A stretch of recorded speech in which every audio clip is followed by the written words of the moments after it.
गरीब अमीर हर कोई आ रहा है। अब बाबा सबका सुनते हैं।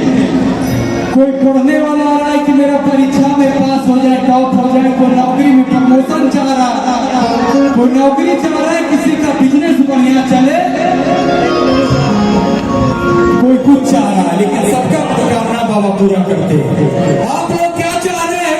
हाथ उठा। कौन कौन चाहता है कि मुझे बाबा से आशीर्वाद मिले? फिर से एक बार हाथ उठाओ कि ये बाबा का हमारा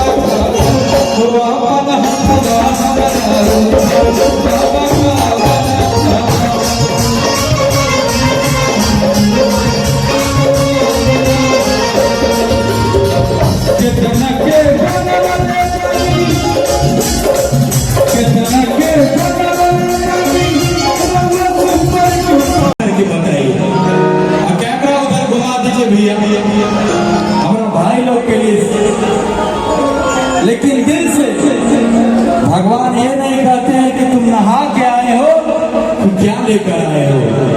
बिना सब कुछ खा कर भी आए हो, दिल से आए हो तो उसी का पूजा स्वीकार। तो मैं गाना गाया था तो सबसे सेट करता।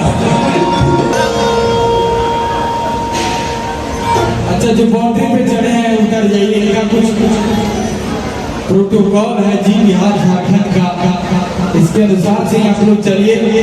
आप लोग के लिए कार्यक्रम हो रहा है, हम सभी कलाकार आपके लिए आए हैं और जी बिहार झारखंड का रुपया खर्चा करके प्रोग्राम भी आपके लिए करा रहा है। इसलिए आप लोग जितने भी स्पॉन्सर है, टुपकॉन टी वास्तु बिहार SBI, गीतांजलि पैथो, श्री दस, आधुनिक हॉबी लॉबी, सारा आपके लिए आया है। अच्छा, इसमें पढ़ने वाले लोग कौन कौन है? कौन कौन पढ़ाई करके हाथ उठा के? एक विद्यार्थी सवाल है। बाबा इन लोगों का कल्याण करिए। जाओ छा जाओ। हम भी बाबा के शिष्य हैं। ये बाबा